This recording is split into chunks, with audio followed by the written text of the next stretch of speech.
નમસ્તે વિદ્યાર્થી મિત્રો.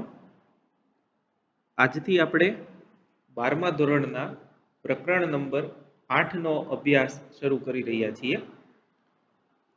આ પ્રકરણમાં મુખ્ય તો જે પાયાની જરૂરિયાત છે વિદ્યુત ચુંબકીય તરંગો એની પ્રાથમિક સમજૂતી મેળવી અને ત્યારબાદ આપણે જે તરંગ પ્રકાશ શાસ્ત્ર ભણવાનું છે પ્રકરણ 10 ભાગ 2 માં એના બેઝિક બધી વસ્તુઓ આની એના માટે જરૂરી છે. એટલે પ્રકરણ છે એ દ્રષ્ટિએ અગત્યનું. વિદ્યુત ચુંબકીય તરંગો શું છે એની થોડીક હિસ્ટ્રી જોઈ અને પછી આપણે એમાં બાકીની આગળ ચર્ચા કરવાના છીએ. નાનું એવું પ્રકરણ છે, લગભગ એક વીક એટલે કે 3 કે 3.5 લેક્ચરમાં પૂરું થઈ જાય એવું છે.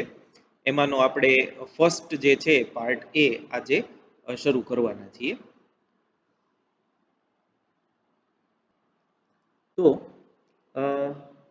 જે નવો અભ્યાસક્રમ રિલીઝ થયો છે એ મુજબ અમુક વસ્તુઓ જે છે આ પ્રકરણમાંથી કાઢી નાખી છે. એટલે આજનો જે લેક્ચર છે એમાં ફક્ત આપણે પ્રસ્તાવનાની જ ચર્ચા કરીશું. કઈ રીતે વિદ્યુત ચુંબકીય તરંગો ઉત્પન્ન થાય, વિદ્યુત ચુંબકીય તરંગો જે છે એ શું છે, કઈ રીતે ઉત્પન્ન થાય. આપણે ખાસ તો તરંગો જે ધોરણ 11માં તમે ભણી ચૂક્યા છો એના આધારે થોડી સમજૂતી છે એનું પણ પુનરાવર્તન કરી અને આપણે બાકીનું આગળ અભ્યાસ કરવાનો છે.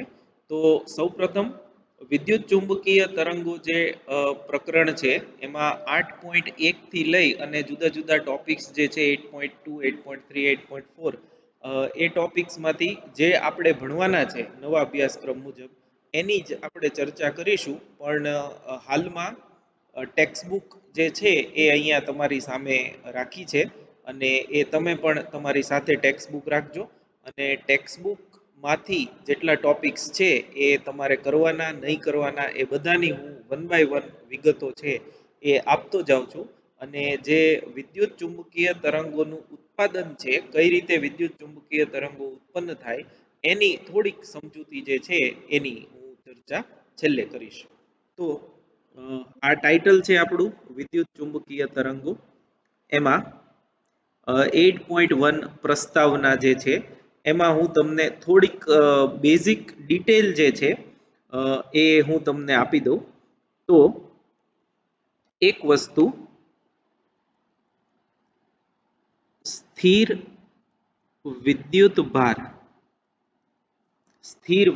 ભાર હોય તો એ સ્થિત વિદ્યુત ક્ષેત્ર ઉત્પન્ન કરે. સ્થિર વિદ્યુત ભાર હોય, જેમ કે આપણે પ્રકરણ 1માં જે ભણ્યા એ પ્રમાણે સ્થિર વિદ્યુત ભાર જો કોઈ જગ્યાએ મૂક્યો હોય તો એ સ્થિત વિદ્યુત ક્ષેત્ર ઉત્પન્ન કરે છે. બીજું આપણે આગળ જતા પ્રકરણ 4માં એવું ભણ્યા કે ગતિમાન વિદ્યુત ભાર, વધુ સારી રીતે કહીએ તો વિદ્યુત પ્રવાહ એ ચુંબકીય ક્ષેત્ર ઉત્પન્ન કરે.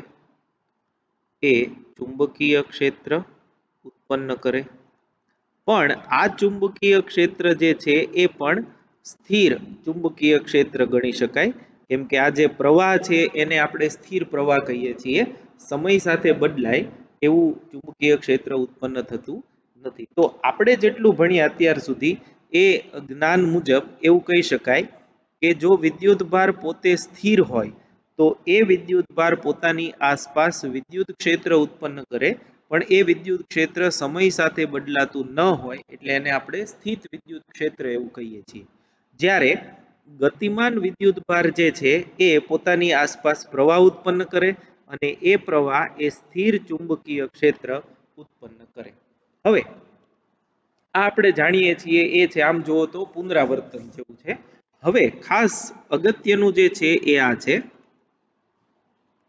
મેક્સવેલ ના વાદ અનુસાર. અચ્છા, હવે તમને એ પણ જણાવી દઉં, મેક્સવેલ જે છે એણે સૌપ્રથમ વિદ્યુત ચુંબકીય તરંગો અથવા તો વિદ્યુત ચુંબકત્વ, જેને આપણે ઇંગ્લિશમાં ઇલેક્ટ્રોડાયનેમિક્સ એવું કહીએ છીએ, એ ઇલેક્ટ્રોડાયનેમિક્સ માટેના પાયાનું જે મેથેમેટિક્સ છે, પાયાનું જે ગણિત છે, એ મેક્સવેલે આપ્યું. આમ તો મેક્સવેલને ફાધર ઓફ ઇલેક્ટ્રોડાયનેમિક્સ એવું કહેવાય છે. એટલે જે ઇલેક્ટ્રોડાયનેમિક્સ જે છે એ મેક્સવેલે જ આપ્યું એવું આપણે અત્યારે માનીએ છીએ. તો મેક્સવેલનું જે મેથેમેટિક્સ હતું કે જે એની થિયરી હતી, એ મેક્સવેલના વાદ અનુસાર બદલાતું જતું વિદ્યુત ક્ષેત્ર અને બદલાતું જતું ચુંબકીય ક્ષેત્ર એ વિદ્યુત ચુંબકીય તરંગો ઉત્પન્ન કરે છે. અત્યારે આ કેવી રીતે આવ્યું એની સાબિતી, એની આપણે કોઈ ચર્ચા નહીં કરીએ, કેમ કે એ આપણા સિલેબસમાં છે જ નહીં. પણ મેક્સવેલે પોતાનું મોટા ભાગનું રિસર્ચ જે છે એ વિદ્યુત ચુંબકીય તરંગો ઉપર કર્યું. અને વિદ્યુત ચુંબકીય તરંગો જો ઉત્પન્ન કરવા હોય તો એના માટે બદલાતું જતું વિદ્યુત ક્ષેત્ર અને બદલાતું જતું ચુંબકીય ક્ષેત્ર એ હોવું જોઈએ. અને પ્રવેગિત વિદ્યુતભાર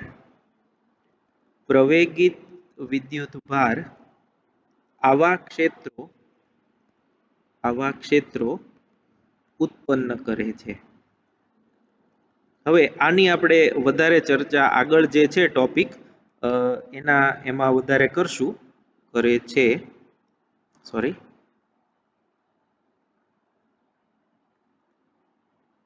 છે. ઓકે. તો આ પ્રવેગિત વિદ્યુતભાર કેવી રીતે ઉત્પન્ન કરવો અને કેમ કરવું એની આપણે વિગતવાર સમજૂતી જે છે એ આપણે ટોપિક નંબર 8.3 જે છે એમાં કરવાના છીએ.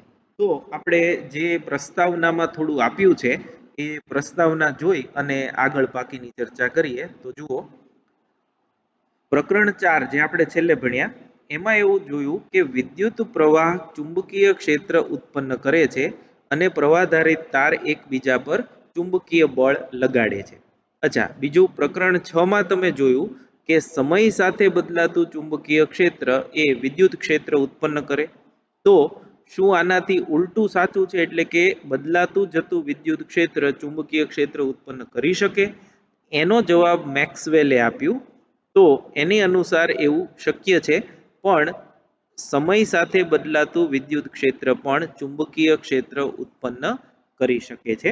અને આ જે ક્ષેત્ર ઉત્પન્ન થાય એના માટે જે જવાબદાર છે એને આપણે કહીએ છીએ ડિસ્પ્લેસમેન્ટ કરંટ, સ્થાનાંતર પ્રવાહ. અને એ જે ડિસ્પ્લેસમેન્ટ કરંટ છે એ આપણે સિલેબસમાં આ વખતે નથી, એટલે આપણે એની ડિટેલમાં સમજૂતી નહીં મેળવીએ. બાકીનું બધું પ્રસ્તાવના વિદ્યુત ચુંબકીય તરંગની છે, જેની કોઈ જરૂરિયાત છે નહીં. તો આપણો જે ટોપિક છે સ્થાનાંતર પ્રવાહ, આ ટોપિક આ વખતે સિલેબસમાંથી કાઢી નાખ્યો છે, એટલે એ ટોપિક આપણે કરવાનો રહેતો નથી. એ તમારે જો તમે વાંચો ટેક્સ્ટબુકમાં 270 નંબરના પેજ પર આપેલો છે, પણ એ વાંચવાથી પણ બહુ ખબર નહીં પડે. એટલે મારી સલાહ એવી છે કે આ ટોપિક તમે બને ત્યાં સુધી સ્કીપ કરજો. નીટ જેઈમાં પણ એ પૂછાતા નથી.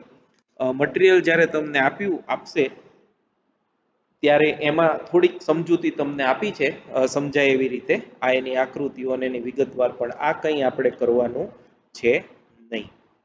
આ બધું જે છે 271 નંબરના પેજ પરનું એ પણ કંઈ કરવાનું નથી. આ પણ કંઈ કરતા નથી. અચ્છા, હવે જો એમ્પિયરનો નિયમ છે, તમને હું ટૂંકમાં જો સમજાવી દઉં તો સ્થાનાંતર પ્રવાહમાં એમ્પિયર નો સર્કિટલ નિયમ, એમ્પિયરનો સર્કિટલ નિયમ સંકલન B.dl બંધ ગાળા માટેનું એ હતું μ0 ઇન્ટુ I જેટલું. પણ મેક્સવેલે આમાં સુધારો કર્યો. મેક્સવેલે આ સમીકરણમાં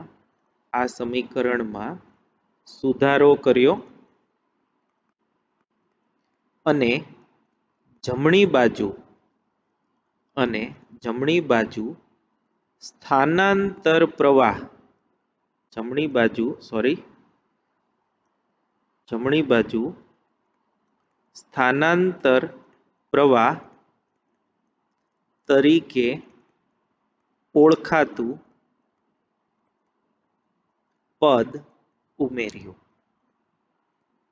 એટલે રિવાઇઝ કર્યા પછી જે નિયમ બન્યો એને કહેવાય એમ્પિયર મેક્સવેલ નો નિયમ. અને એ નિયમ કંઈક આવો છે, સંકલન બંધ ગાળા માટેનું B.dl બરાબર મ્યુ 0 એમનેમ I જે હતો સાદો પ્રવાહ એને એમણે કંડક્શન કરંટ IC કીધું, જે આપણે પ્રકરણ 3 માં તમે ભણી ગયા છો, 4 માં ભણી ગયા છો, એ જ પ્રવાહ જે તારમાંથી પસાર થાય. અને બીજું વિદ્યુત ક્ષેત્રના ફેરફારથી ઉત્પન્ન થતો પ્રવાહ એને આપણે કહીએ છીએ ID. એટલે આમાં IC એને આપણે કહીશું કંડક્શન કરંટ, એટલે કે આપણે જે સાદો વિદ્યુત પ્રવાહ કહીએ છીએ એ. અને ID ને કહેવાય ડિસ્પ્લેસમેન્ટ કરંટ. એટલે આ જે છે એને કહેવાય મેક્સવેલ એમ્પિયરનો નિયમ, અથવા તો મેક્સવેલ અને એમ્પિયરનો સર્કિટલ નિયમ. અને આ નિયમમાં જે ID છે, ID એ છે એપ્સિલોન 0 ઇન્ટુ ડી ફાઈ ઈ અપોન ડીટી, અને ફાઈ ઈ અને આપણે કહીએ છીએ વિદ્યુત ફ્લક્સ. એ તો આમ તો તમને ખબર હોવી જોઈએ. હવે ફાઈ જે છે એ ફ્લક્સનો સિમ્બોલ, ફાઈ ઈ એટલે વિદ્યુત ફ્લક્સ. તો આ જો તમારે નીટ માટે ક્યાંય જરૂર પડે અને યાદ રાખવું હોય તો એના માટે યાદ રાખી લેજો. બાકી આ મેક્સવેલના કરેક્શન સાથે એમ્પિયરનો સર્કિટલ નિયમ, અને એમાં આઈડી જે છે એને આપણે ડિસ્પ્લેસમેન્ટ કરંટ કહીએ છીએ. અને એ સ્થાનાંતર પ્રવાહનું પદ જે છે એ મેક્સવેલે ઉમેર્યું. એટલે એક તમારે સમીકરણ 6 જે આપ્યું છે એ કરવું હોય તો કરી શકો છો.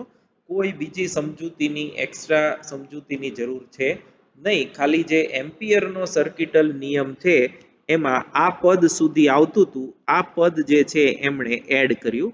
અને આ વધારાનું પદ જે છે એ મેક્સવેલે એડ કર્યું. અને આ જે છે એપ્સિલોન 0 d∅dt એને ID કહેવાય, એટલે કે સ્થાનાંતર પ્રવાહ. એ ખાલી તમારી સમજૂતી કે જાણ માટે, બાકી જરૂરી નથી. એટલે મેક્સવેલના સમીકરણો જો તમે જુઓ તો એ આ જૂના છે. ગાઉસનો નિયમ, ગૌસનો ચુંબકત્વનો નિયમ, ફેરેડેનો નિયમ અને એમ્પિયર મેક્સવેલનો નિયમ આ કરેક્શન સાથે. તો આટલું જે છે એ તમારે એક, જો તમારે બહુ વર્સ્ટ કેસમાં ખરાબ પેપર હોય અને પૂછી નાખે તો, બાકી એ પૂછાવાની શક્યતા ઓછી. ગુજરાત બોર્ડ પૂરતું જે વિદ્યાર્થીઓ પ્રિપરેશન કરે છે એમાં તો 100% નહીં ને નહીં જ પૂછાય.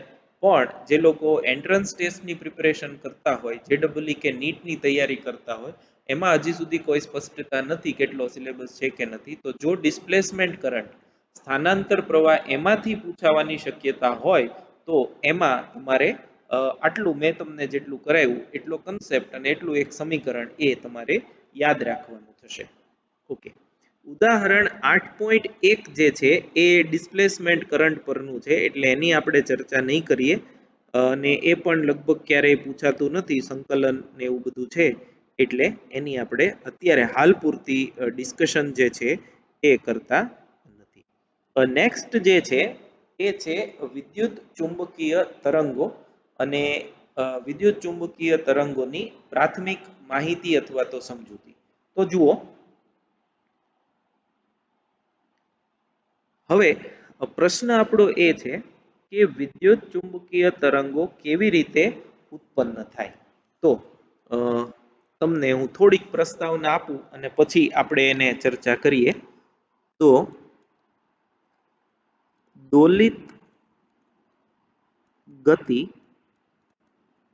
કરતો વિદ્યુત ભાર એ પ્રવેગિત ગતિનું એક ઉદાહરણ છે. પ્રવેગિત ગતિનું એક ઉદાહરણ છે અને આપણે ઉપર જોયું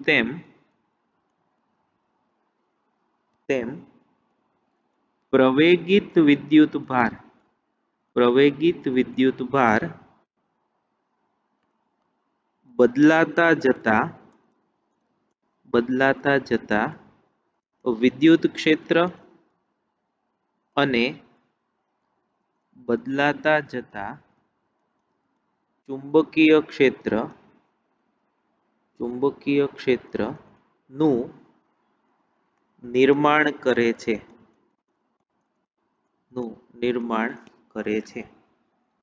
અને બદલાતું જતું વિદ્યુત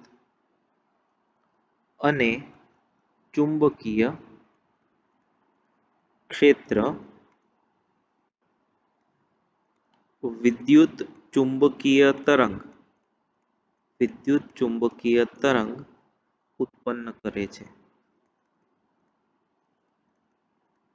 હવે જુઓ, મેં જે લખ્યું છે એ હું ફરીથી વાંચું છું. તમે મારી સાથે શક્ય હોય તો લખતા જજો અથવા તો વાંચતા જજો. જુઓ શું કહેવા માંગે છે જોઈએ. દોલિત ગતિ કરતો વિદ્યુતભાર એ પ્રવેગિત ગતિનું એક ઉદાહરણ છે. તો કે ભાઈ આપણે પ્રવેગિત ગતિની શું જરૂર છે? તો એના માટેની બીજી સમજૂતી તો કે આપણે હમણાં જોયું એમ પ્રવેગિત ગતિ કરતો વિદ્યુતભાર જે છે એ બદલાતું જતું વિદ્યુત ક્ષેત્ર અને બદલાતું જતું ચુંબકીય ક્ષેત્ર ઉત્પન્ન કરે. ફરીથી કહું છું, પ્રવેગિત વિદ્યુતભાર બદલાતું જતું વિદ્યુત ક્ષેત્ર અને બદલાતું જતું ચુંબકીય ક્ષેત્ર ઉત્પન્ન કરે છે. તો હવે તમને એમ થાય કે ભાઈ આવા વિદ્યુત અને ચુંબકીય ક્ષેત્ર બદલાતા હોય એની શું જરૂર છે? તો કે મેક્સવેલે એવું કીધું છે કે બદલાતું જતું વિદ્યુત ચુંબકીય ક્ષેત્ર એ વિદ્યુત ચુંબકીય તરંગ ઉત્પન્ન કરે છે. એટલે પ્રયોગશાળામાં ધારો કે આપણે વિદ્યુત ચુંબકીય તરંગ ઉત્પન્ન કરવા હોય તો આપણે બદલાતું જતું વિદ્યુત ક્ષેત્ર અને બદલાતા જતા ચુંબકીય ક્ષેત્રનું નિર્માણ કરવું જોઈએ. હવે બદલાતું જતું વિદ્યુત ચુંબકીય ક્ષેત્ર કઈ રીતે ઉત્પન્ન થાય? તો કે એ ઉત્પન્ન કરે છે પ્રવેગિત ગતિ કરતો વિદ્યુતભાર. અને પ્રવેગિત ગતિ કરતો વિદ્યુતભાર એ ક્યાંથી કાઢવાનો? તો કે જો કોઈ વિદ્યુતભાર દોલન કરતો હોય, દોલિત ગતિ કરતો હોય તો એવો વિદ્યુતભાર જે છે એ પ્રવેગિત ગતિ કરે છે એમ કહેવાય. પ્રવેગિત વિદ્યુતભાર ચુંબકીય અને વિદ્યુત ક્ષેત્ર ઉત્પન્ન કરે જે સમય સાથે બદલાતા હોય અને જેના કારણે વિદ્યુત ચુંબકીય તરંગ ઉત્પન્ન થાય. આવું બધું જે છે આજે અહીંયા મેં લખેલું છે, આવું બધું મેક્સવેલે કીધું છે. એટલે આ જે છે આ મેક્સવેલના વાદ અનુસાર આવું બધું થાય છે. મેક્સવેલના વાદ મુજબ આમ થવું જોઈએ.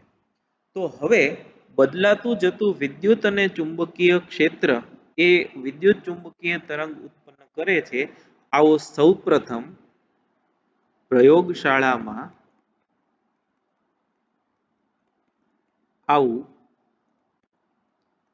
સૌપ્રથમ વખત હર્ટ્ઝે કર્યું હતું. તો હવે જુઓ, તમે ગાઉસ, એમ્પિયર એ બધા વૈજ્ઞાનિકોનો જે સમયગાળો છે કે જે પીરિયડ છે એ અરસામાં એમણે વિદ્યુત શાસ્ત્ર, ચુંબકીય શાસ્ત્ર એની શોધ કરી, એને લગતા નિયમો ગોત્યા. એટલે ગાઉસ છે, કુલમ્બ છે, એમ્પિયર છે એ બધાની પછી મેક્સવેલ આવ્યો. એટલે મેક્સવેલ જે છે એમણે વિદ્યુત અને ચુંબકત્વને ભેગા કરવાનું કામ કર્યું અને વિદ્યુત ચુંબકત્વ, ઇલેક્ટ્રોડાયનેમિક્સ એવું નામ આપ્યું.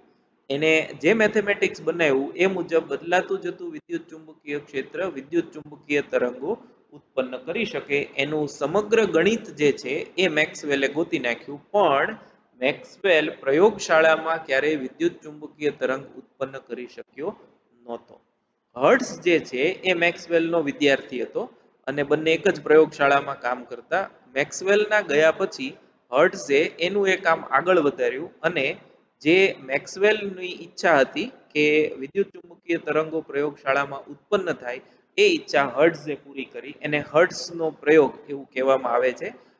બહુ ફેમસ એક્સપેરિમેન્ટ છે. અનફોર્ચ્યુનેટલી આપણી ટેક્સ્ટ બુકમાં એ છે નહીં, આમ તો એનો ઉલ્લેખ પણ છે નહીં.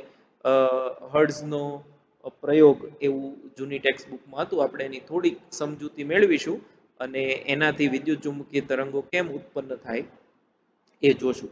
પણ પ્રયોગશાળામાં બદલાતું જતું વિદ્યુત ચુંબકીય ક્ષેત્ર અને જેના કારણે રચાતું વિદ્યુત ચુંબકીય તરંગ એ સૌપ્રથમ પ્રયોગશાળામાં હર્ટ્ઝે ઉત્પન્ન કર્યું હતું.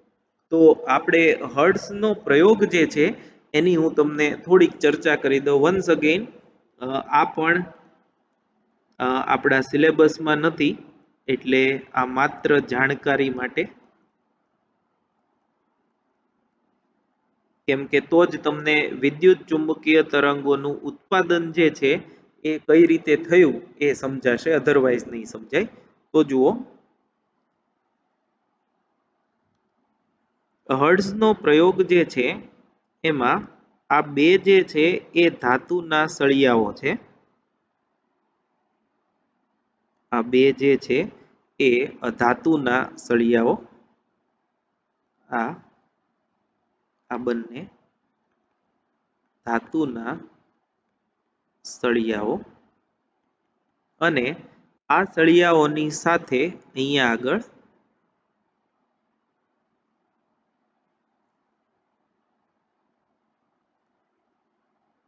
આ જે પર્પલ દેખાય છે આ બંને એ ધાતુના ગોળાઓ, ધાતુના સળિયાઓ અને ધાતુના ગોળાઓ. અને આ બંને વચ્ચેનો જે આ ગેપ છે, આ ગેપને સ્પાર્ક ગેપ એવું કહેવાય. Spark gap. અહીંયા આગળ હું અક્ષ જેવું એક દોરું છું જેથી કરીને સમજવું સહેલું પડે. હવે તમે પ્રકરણ 7માં એવું ભણશો કે એક એવો પરિપથ કે જેમાં વિદ્યુત ભારિત કેપેસિટર એ એક ઇન્ડક્ટર સાથે લગાડી દીધું હોય. આ એલ અને સી, તો આને એલસી દોલક પરિપથ એવું કહેવામાં આવે. તમે પછી વિગતવારે પ્રકરણ 7માં એલસી દોલનો એવો એક અલગ ટોપિક છે, ખૂબ જ અગત્યનો છે, એ તમે ભણશો. પણ એલસી દોલનોનો સાર તમને કહી દઉં તો કે આ પ્લેટ શરૂઆતમાં ફૂલ વિદ્યુત ભારિત હોય ક્યુ, પછી વિદ્યુત ભાર જે છે એ કેપેસિટરમાં થઈ અને આ બે પ્લેટ વચ્ચે દોલનો કરે. અહીંથી આમ જાય, ત્યાંથી પાછો આમ આવે, ત્યાંથી પાછો આમ જાય, ત્યાંથી પાછો આમ આવે. એટલે ઇન્ડક્ટર થકી કેપેસિટર પરનો વિદ્યુત ભાર બે કેપેસિટરની પ્લેટ વચ્ચે દોલનો કરે છે અને એવા દોલનોને એલસી દોલનો કહેવાય. અને એલસી દોલનો જે છે એમાં પ્રવેગિત વિદ્યુત ભાર મળે. પ્રવેગિત અથવા તો દોલિત વિદ્યુત ભાર મળે અને આ વિદ્યુત ભાર જે છે એ વિદ્યુત ચુંબકીય તરંગ ઉત્પન્ન કરે. હવે આ જે છે એ થિયરી છે કે તમે સંપૂર્ણ વિદ્યુત ભારિત કેપેસિટર હોય એને ઇન્ડક્ટર સાથે જોડી દો એટલે કેપેસિટરની બે પ્લેટ વચ્ચે વિદ્યુત ભાર જે છે એ દોલન કરતો હોય અને એવા પરિપથને ટેન્ક પરિપથ કહેવાય. અને એ ટેન્ક પરિપથમાં સમય જતા વિદ્યુત ચુંબકીય તરંગો ઉત્પન્ન થયેલા દેખાય પણ છે. પણ પ્રયોગશાળામાં એવું સૌ પ્રથમ વખત હર્ટ્ઝે ઉત્પન્ન કર્યું. તો ટૂંકમાં આપણે કહેવાનો અર્થ એ છે કે એલસી દોલક પરિપથ જો ઉત્પન્ન થાય તો અને તો જ વિદ્યુત ચુંબકીય તરંગ ઉત્પન્ન કરી શકાય. તો હર્ટ્ઝ જે છે એના પ્રયોગમાં ધાતુના સળિયાઓનું કામ નું કાર્ય ઇન્ડક્ટર જેવું છે અને જે ધાતુના ગોળાઓ છે એનું કાર્ય કેપેસિટર જેવું છે. એટલે બરાબર સમજજો કે હર્ટ્ઝના પ્રયોગમાં આ એમસીક્યુમાં પણ વારંવાર પૂછાય છે. જેડબલઈ હોય, નીટ હોય કે ગુજસેટ હોય, બધા માટે અગત્યનું, હર્ટ્ઝના પ્રયોગમાં ધાતુના સળિયાઓ ઇન્ડક્ટર જેવું કાર્ય કરે છે. જ્યારે ધાતુના ગોળાઓ જે છે એ કેપેસિટર જેવું કાર્ય કરે છે. બરાબર છે. ફરીથી આપણે વિદ્યુત ચુંબકીય તરંગો જોતા હોય તો પ્રવેગિત વિદ્યુત ભારની જરૂર પડે. પ્રવેગિત વિદ્યુત ભાર મેળવવા માટે હર્ટ્ઝની જે ગોઠવણ છે એ ગોઠવણમાં એક સળિયા છે અને બે ગોળાઓ છે. બે સળિયાઓ ઇન્ડક્ટર જેવું કામ કરે અને બે ગોળાઓ જે છે એ કેપેસિટર જેવું કામ કરે. અને આ જે આખો પરિપથ તમે જોઈ રહ્યા છો, આ પરિપથને કહેવાય હર્ટ્ઝિયન ડાયપોલ. આને કહેવાય હર્ટ્ઝિયન ડાયપોલ, કેમ કે એક ગોળા પરનો વિદ્યુત ભાર -q હોય અને બીજા ગોળા પરનો વિદ્યુત ભાર +q હોય. એટલે એક -q અને એક +q વિદ્યુત ભાર ધરાવતા ગોળાઓ છે. અચ્છા, હવે આ કેવી રીતે કાર્ય કરે એ આપણે સિલેબસમાં છે નહીં, તેમ છતાંય હું તમને થોડુંક જણાવી દઉં. ધારો કે કોઈ એક સમયે આ ગોળા પરના વિદ્યુત ભારો અહીંયા સળિયા પર સરકી શકે એમ ફ્રી હોય છે. એટલે આ ગોળાઓ છે આમ સરકી શકે, આ ગોળો છે એ પણ સરકી શકે. તો ધારો કે કોઈ એક સમયે ગોળો અહીં છે, સમજવું સહેલું પડે એટલે, અને એના પર -q વિદ્યુત ભાર છે, અને જે બીજો ગોળો છે +q વિદ્યુત ભાર વાળો એ અહીંયા છે. હવે એની બાજુના અવકાશનું આ એક બિંદુ લઈએ, આ બિંદુને આપણે P કહી દઈએ. તો આ વિદ્યુત ભારના લીધે અહીં ઉત્પન્ન થતું વિદ્યુત ક્ષેત્ર, તો ફરીથી પાછું પ્રકરણ 1 યાદ કરો. વિદ્યુત ક્ષેત્ર મેળવવું હોય તો શું કરવાનું? તો કે જે બિંદુએ ક્ષેત્ર મેળવવું હોય ત્યાં એકમ ધન વિદ્યુત ભાર મૂકી દેવાનો, અને એકમ ધન વિદ્યુત ભાર પર લાગતું બળ એ બિંદુ પાસે વિદ્યુત ક્ષેત્ર આપે. તો આ -q નું વિદ્યુત ક્ષેત્ર અહીંયા જો જોઈએ તો એ આ દિશામાં હોય, કેમ કે માઇનસ અને પ્લસ આકર્ષી, એટલે આ જે મળ્યું એ વિદ્યુત ક્ષેત્ર E -q ના લીધે. આનું વિદ્યુત ક્ષેત્ર અહીંયા આ દિશામાં હોય, એકમ ધન વિદ્યુત ભાર મૂકો તો આ વિદ્યુત ક્ષેત્રને કહીએ આપણે E + q. તો બંને વિદ્યુત ભારો હાજર છે, તો બંનેનું પરિણામી ક્ષેત્ર જે છે એ આમ થશે. તો આ જે છે એ બંનેનું પરિણામી વિદ્યુત ક્ષેત્ર થયું, જે ડાયપોલની અક્ષને સમાંતર થયું, આ E. બરાબર છે. અચ્છા, હવે જોજો બરાબર. ધારો કે આ રચનાને ચાલુ કરવામાં આવે, અહીંયા આગળ બાકીનો ઇલેક્ટ્રોનિક પરિપથ હશે જે આપણે આકૃતિમાં નથી દર્શાવ્યો. તો પરિપથ જ્યારે ચાલુ થાય ત્યારે આ Q નીચે આવે છે અને આ Q જે છે એ ઉપર આવે. એટલે જેમ જેમ ગોળાઓ છે એ નીચે આવતા જાય, -q નીચે આવે, +q નીચે આવે, એમ આ જે તીર છે એની લંબાઈ ઘટતી જશે. અને જ્યારે બંને ગોળાઓ અહીંયા પહોંચે ત્યારે અહીંથી એક સ્પાર્ક પસાર થાય અને ગોળાની પોલારિટી બદલાઈ જાય. એટલે જેમ +q છે એ અહીંયા આવી જાય, -q જે છે એ અહીંયા આવી જાય. એટલે પરિસ્થિતિ આવી થાય, પહેલા વિદ્યુત ક્ષેત્રનો સદિશ આમ હોય, પછી એ ઘટતો જાય, આટલો થાય, પછી પાછો આટલો થાય, પછી પાછો આટલો થાય, પછી પાછો અહીંયા જ્યારે આવે ત્યારે ક્ષેત્ર શૂન્ય થઈ જાય અને ગોળા બદલાઈ જાય. એટલે પછી નીચેની તરફ વધે, આ ગોળો ઉપર જશે, આ ગોળો નીચે આવે, એટલે પાછું વિદ્યુત ક્ષેત્રનો સદિશ વધે અને ઉલટી દિશામાં મહત્તમ થાય. એટલે અહીંયાથી વિદ્યુત ક્ષેત્રનો સદિશ જે મેક્સિમમ હતો એ મેક્સિમમ માંથી ઘટે, શૂન્ય થાય, દિશા ઉલટાય અને મિનિમમ સાઈડ વધે. જ્યારે અહીંયા આવે ત્યારે પાછા બે ગોળા નજીક આવે એટલે પાછું ઘટે, 0 થાય, પાછું વધે. એટલે વિદ્યુત ક્ષેત્રનો સદિશ જે છે એ આમ દોલન કર્યા કરશે.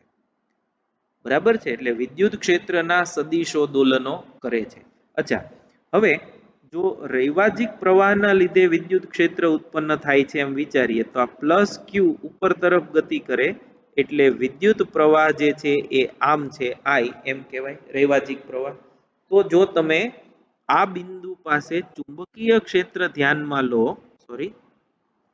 આ બિંદુ પાસે ચુંબકીય ક્ષેત્ર ધ્યાનમાં લો, તો આ ચુંબકીય ક્ષેત્ર અંદર જતી દિશામાં હોય અને તમે જે સમતલ જોવો છો એ સમતલને લંબ ચુંબકીય ક્ષેત્ર પહેલા વધે, મહત્તમ હોય, પછી ઘટે, શૂન્ય થાય. એટલે જે તમે અહીંયા જુઓ છો એ જ અહીંથી ઉપર તરફ એટલે કે તમારી સ્ક્રીન બાજુ અને સ્ક્રીનની અંદર તરફ એમ ચુંબકીય ક્ષેત્રના સદિશો દોલન કરતા હોય. એટલે વિદ્યુત ચુંબકીય તરંગ, અચ્છા આ છે. હવે તમે ફરીથી એક દેખાડી દઉં. જેમ જેમ દૂર જતા જાઓ એમ આ સદિશની લંબાઈ જે છે એ ઘટતી જશે. એટલે આનો શેપ જે છે એ આવો સાઈન આકારનો આવશે. એ અત્યારે આપણે એ જોતા નથી, એની ચર્ચા નથી કરતા. જ્યારે વિદ્યુત ચુંબકીય તરંગોની લાક્ષણિકતા જોશું ત્યારે એની થોડી વધારે ચર્ચા કરશું. તો જેમ જેમ અહીંયા હું લખું છું, જેમ જેમ ગોળાઓ પરના વિદ્યુત ભાર દોલનો કરતા જાય તેમ તેમ વિદ્યુત અને ચુંબકના વિદ્યુત ક્ષેત્ર અને ચુંબકીય ક્ષેત્ર ના સદિશો દોલનો કરતા જાય. આવા દોલિત ક્ષેત્રો વિદ્યુત ચુંબકીય તરંગોનું નિર્માણ કરે છે. એટલે આ વિદ્યુત ચુંબકીય તરંગોનો હર્ટ્ઝનો પ્રયોગ છે. ફરીથી કહી દઉં, આ માત્ર અને માત્ર તમારી સમજૂતી માટે જ છે. આમાંથી કોઈ વસ્તુ પૂછાવાની નથી. ફક્ત વિદ્યુત ચુંબકીય તરંગો ઉત્પન્ન કઈ રીતે થાય એ સમજાવવા માટે જ મેં આ બધી મહેનત કરેલી છે. તમે જેટલું સમજાય એટલું, પહેલી વખત કદાચ ન સમજાય તો 2 કે 3 વખત વિડીયો જોઈ અને તમે એ સમજી શકો છો. તમારે જે પરીક્ષામાં પૂછાય તો કેટલું લખવાનું એ હું તમને હવે જણાવી દઉં. તો જુઓ, સ્થિર વિદ્યુત ભારો કે નિયમિત ગતિ સાથેની વિદ્યુત ભારો એ વિદ્યુત ચુંબકીય તરંગ ઉત્પન્ન કરી શકે નહીં. કેમ? તો કે સ્થિર વિદ્યુત ભાર ફક્ત સ્થિત વિદ્યુત ક્ષેત્ર ઉત્પન્ન કરે અને ગતિમાન જે છે ફક્ત ચુંબકીય ક્ષેત્ર ઉત્પન્ન કરે, પણ તે સમય સાથે બદલાતું નથી. પહેલું તમારે આ લખવાનું. બીજું, મેક્સવેલના વાદનું અગત્યનું પરિણામ એ છે કે પ્રવેગિત વિદ્યુત ભાર વિદ્યુત ચુંબકીય તરંગોનું ઉત્સર્જન કરે છે. અને એ આપણી પુસ્તકની મર્યાદાની બહાર, એટલે આપણે એને અત્યારે ચર્ચા કરવાના નથી. તો કોઈક આવૃત્તિથી દોલન કરતો વિદ્યુત ભાર ધ્યાનમાં લો, કેમ કે પ્રવેગી ગતિનું ઉદાહરણ છે. જેમ કે હર્ટ્ઝના પ્રયોગમાં જે ગોળાઓ પરના વિદ્યુત ભાર ગતિ કરે છે એને તમે એમ લઈ શકો. તો આ જે છે એ દોલન વિદ્યુત ક્ષેત્રનું નિર્માણ કરે અને દોલિત ચુંબકીય ક્ષેત્ર પણ સાથે સાથે નિર્માણ પામ્યા રાખે. એટલે દોલન વિદ્યુત ક્ષેત્રનું ઉદ્ગમ એ ચુંબકીય ક્ષેત્ર છે અને દોલિત વિદ્યુત ક્ષેત્રનું ઉદ્ગમ એ ચુંબકીય ક્ષેત્ર છે. એટલે બે એકબીજાને ઉત્પન્ન કરે. ચુંબકીય ક્ષેત્ર વિદ્યુતને ઉત્પન્ન કરે, વિદ્યુત ક્ષેત્ર છે એ ચુંબકીય ક્ષેત્રને ઉત્પન્ન કરે. અને જેમ જેમ અવકાશમાં તરંગ પ્રસરે એમ ચુંબકીય અને વિદ્યુત ક્ષેત્રો એકબીજાને ઉત્પન્ન કર્યા કરે છે. એટલે એની આવૃત્તિ સ્વાભાવિક રીતે દોલન કરતા વિદ્યુત ભારની આવૃત્તિ જેટલી હોય છે. અને જે અહીંયા જે આપણે ઉર્જા આપીએ છીએ એ ઉર્જા પ્રવેગિત વિદ્યુત ભારની ઉર્જા સ્વરૂપે વિદ્યુત ચુંબકીય તરંગને મળે છે. તો આ બાકીનું જે છે એ તમે વાંચી જજો. જે આવૃત્તિ હર્ટ્ઝે વાપરી હતી એ આવૃત્તિ વિશેનું થોડું છે. અને બાકી થોડી હિસ્ટ્રી છે મેક્સવેલના જે પ્રયોગો છે એના ઉપરથી જ. અને એ હર્ટ્ઝના પ્રયોગના 7 વર્ષ બાદ જગદીશચંદ્ર બોઝ જે છે એણે 25 થી 5 મિલીમીટરની ટૂંકી તરંગ લંબાઈના વિદ્યુત ચુંબકીય તરંગોનું અવલોકન કર્યું હતું. પણ એણે પ્રયોગશાળામાં જ ઉત્પન્ન કર્યું હતું. દૂરના અંતર સુધી મોકલવા માટે માર્કોનીએ સૌથી પહેલા એ કર્યું અને માર્કોની રેડિયો તરંગોનો શોધક કહેવાય છે. એણે દૂરના અંતર સુધી તરંગો મોકલ્યા. એના પછી રેડિયો કમ્યુનિકેશન અને આજે તમે જે ટીવી સેટેલાઇટ કમ્યુનિકેશનનો અનુભવ કે આનંદ લઈ રહ્યા છો એનો જે પ્રેરણા છે અથવા તો એનું સૌથી મોટું યોગદાન જો કહી શકાય તો એ માર્કોની છે. એટલે માર્કોનીને રેડિયોનો શોધક એવું પણ કહેવાય છે. તો એ બધી હિસ્ટ્રી છે. તો આટલું જે છે આપણે અહીં સુધી નું આજે રાખીએ છીએ. પ્રસ્તાવના છે એટલા માટે આવતા વખતે આપણે વિદ્યુત ચુંબકીય તરંગોની લાક્ષણિકતાઓ લગભગ 8 થી 10 લાક્ષણિકતાઓ છે ટેક્સ્ટબુકમાં જે આપેલી છે એ ઉપરાંત જે ટેક્સ્ટબુકમાં નથી એવી પણ અમુક લાક્ષણિકતાઓની ચર્ચા કરીશું કે જે નીટ કે જેઈમાં તમને કામ લાગે એવી હોય. અને એ પછી વિદ્યુત ચુંબકીય તરંગોનો વર્ણપટ એની ચર્ચા કરીશું. એટલે એ બંને નેક્સ્ટ લેક્ચર જે છે એમાં આપણે આવરી લઈશું. ફરીથી તમને એક રિક્વેસ્ટ કે જો તમને ન સમજાય તો ફરીથી 2 કે 3 વખત આ લેક્ચર જોઈ લેજો. વિદ્યુત ચુંબકીય તરંગો એ તો સમજાશે જો તમને આગળના વિદ્યુત અને ચુંબકત્વના પાયાના સિદ્ધાંતોનો ખ્યાલ હોય. પ્રકરણ 1, 2, 3 અને 6 પ્રકરણ 1, 2, 4 અને 6 આ પ્રકરણો આવડવા ખાસ જરૂરી છે. અને જો પ્રકરણ નંબર 8 વિદ્યુત ચુંબકીય તરંગો આવડશે તો અને તો જ તમે તરંગ પ્રકાશ શાસ્ત્ર પ્રકરણ નંબર 10 જે છે એ સારી રીતે ભણી શકશો. તો જો ન સમજાય તો ફરીથી એનો એ જ વિડીયો ફરીથી જોઈ લો. જે ટેક્સ્ટબુક છે એને 2-3 વાર વાંચી જાઓ એટલે તમારો ડાઉટ કે પ્રશ્ન છે એ ક્લિયર થઈ જશે. Thank you very much.